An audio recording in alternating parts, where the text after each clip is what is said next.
How are you doing? Bill DeWeese here from voice-over-training.org. Hope you are doing well. And today, very excited to be sporting my brand new bright orange running shirt. And this actually was a gift from my daughter. I recently celebrated a birthday, and this is one of the things that she gave me. And why the bright orange running shirt, you may ask? Well, I'm glad you asked, because there's actually a story to this. I recently went out and bought a brand new pair of running shoes as I'm really trying to get out and start to log some miles this summer, as is my custom every year when the weather finally breaks here in the Chicagoland area. And the shoes that I wanted, Adidas Climacool, I believe is what they're called. And the only pair that I could find in my size was in bright fluorescent orange.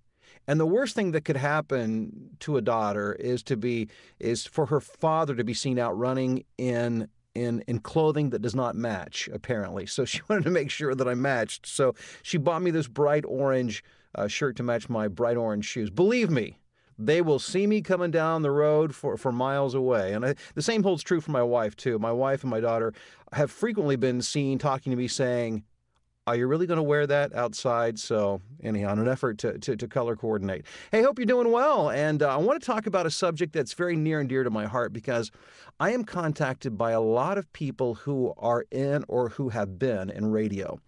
Unfortunately, many of those people are in situations where they're being downsized, and radio has been, I know, hit very hard with the economy over these past few years. And there's been a lot of consolidation, and people are doing double and triple and quadruple duty as to what they were doing several years ago. And that's for the lucky ones, who get to keep their jobs. And I certainly understand, because I worked in radio for about 25 years myself. A big part of that, though, was in an educational setting where I was also a college professor and teaching. So I had the opportunity to not only manage their FM property, but also to work in a classroom setting with students and mentoring and training them. So, and then before that, worked at a number of commercial radio stations. So, as an air personality, as a program director, promotions director, production director, and eventually as a station manager. So, I understand how all of that works. So it's it's a topic that's near and dear to my heart. Working with the radio, and I work with a lot of TV people as well, who contact me wanting to make the shift from media into voiceovers. And at the surface, it seems like it would be a very natural and easy shift. And there are some things about it that are natural. There are some other things that are not natural or easy at all. And therefore, this particular YouTube video, to give you an outline, an overview of some of the things to keep in mind. Now, before I get into the content here, let me quickly mention that I will be doing a more expanded version of this topic this Thursday night at 8 o'clock Central. That's 8 Central, so it's 9 Eastern, 7 Mountain, 6 Pacific, at this web domain, voiceovercoachlive.com, voiceovercoachlive.com. I call it my 30-minute quick shot video series. It is a live video broadcast. And when you go to that web domain, voiceovercoachlive.com, it doesn't cost you anything. You can watch and you can interact. As a matter of fact, if you have questions that you would like for me to address this Thursday night, just drop me an email with your question or comment at voiceoverexpert. I'm getting my domains and my emails mixed up now. It's voiceoverexpert@gmail.com, voiceoverexpert@gmail.com. You'll also have the opportunity, there's like a live streaming chat function there with the video, so that if you want to drop in your question during the live broadcast this Thursday night at 8 Central, you can do that as well, and I'll be glad to address that. But over these next just couple of minutes, I want to give you an outline of some things to be thinking about and some information that will help you as a media, as a media professional making the jump from radio or possibly television over into recording voiceovers. First of all, understand that much of the understanding that you have from a business and marketing standpoint translates and will serve you very well in the voiceover market. As a matter of fact, I credit much of my success in voiceovers to the things that I learned and was able to implement on a daily basis as a program director.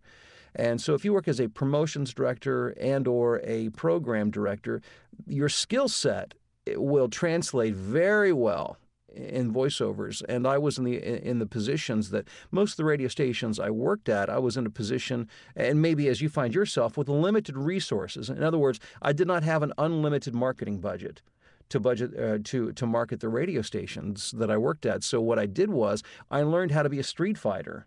And I was a good guerrilla marketer. I knew how to get in front of an audience, and I knew how to build ratings, and I could do that relatively quickly, just leveraging a few activities.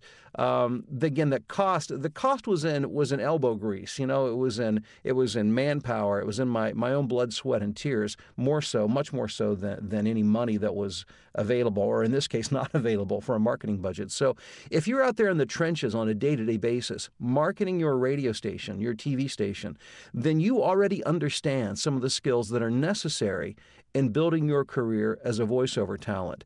You've learned how to, or are learning how to, identify your audience, knowing who your audience is, knowing where to find your audience, where are they at, so that you can next get in front of your audience. And then once you get in front of your audience, it's a matter of staying in front of your audience so that they remember you. So that, if it's a radio station situation, so that when they turn on the radio, they remember to go to your radio station. Well, in our case, when it's time for a prospective client to hire a voiceover talent, we want them to remember and to think of us. So again, a lot of those skills apply and translate. The second big thing is that my experience has been that most radio people that I've talked to tend not to think big. They think as big as the market that they are in. And when you step into a voiceover career, what you are stepping into, or what you should be stepping into, is a national and a global platform. But you have to think of it that way, and you have to market yourself that way. And that's evidenced very often through the demo that's recorded. I can listen to a demo and almost immediately tell whether that person is coming from a radio background or not, because it tends to. There are several things that really send up red flags to me, but one of those things is that oftentimes the material that's selected, the scripts, are based on things that they've done right there for their local market. Even if it's a larger market radio station, it's limited to that geography and to the market that they work in. So you have to really understand that you are stepping onto a much bigger stage, you're competing on a bigger stage, and you have to market yourself like you're competing on a bigger stage. And then the third big thing that people coming out of radio and sometimes television have to deal with is that they really have to overhaul their read style. Now, working in radio, I remember once being told by a station manager. This is early on in my career. I was 21 or 22, and I remember the station manager as we were approaching Christmas saying, "You've got one shot to record a script when you walk into the production studio, because we're doing, it's Christmas season is when we do the bulk, of our sales and our business, and there's a lot of advertising. And there was fortunately, we were selling a lot of advertising, our station was. So, we were told that we had to get it right the first time, because we had to do it and move on to the next commercial and then get out of there so the next radio personality could get in there and start recording their commercials.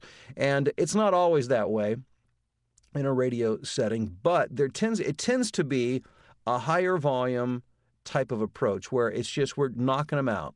You're reading them and you're knocking them out. Not that you're not doing a good job, but you're really not giving it the time and attention and approaching it in a way that you will as a professional voiceover talent.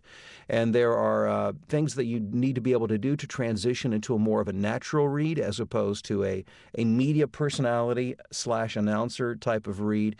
And you have to learn how to oftentimes slow things down, because I spent the better part of my radio career squeezing 45 seconds of copy into a 30-second time slot. And if you work in radio, you probably really feel me right now. You know what that's like, because salespeople tend to, actually, I shouldn't even blame. It's not even the account executive so much. It's the business owner or the marketing manager that purchases the commercial, thinking that they believe that the more they can squeeze into that 30-second spot, the more they're getting for their money, when it's actually just the opposite is true. So when you're dealing in voiceovers, oftentimes, especially when it's the better paying jobs, these are good copywriters, and they're writing very well-crafted, very intentionally crafted scripts that you don't give the same treatment as you would when you were working in a radio environment. This calls for a completely different read style. So I do spend a lot of time working with talent, making that transition so that they can be competitive and perform on the voiceover stage, the global voiceover stage, as opposed to their specific, radio television market, be it small, medium, or major markets. So again, I will expand on this Thursday night, but those are some key points to be thinking about. I'll give you more actionable information that you can use on Thursday as I have time to expand on that and to answer your questions. So don't miss this Thursday night's live video broadcast. It's a voiceover quick shot, 30-minute quick shot, and sometimes it goes a little over that, but again, I'll try to squeeze in as many answers to your questions as I possibly can. But go to this domain, voiceovercoachlive.com. Send me your questions at voiceoverexpert@gmail.com, and I will do my best to help you make the transition from radio or television into voiceovers. Talk to you soon.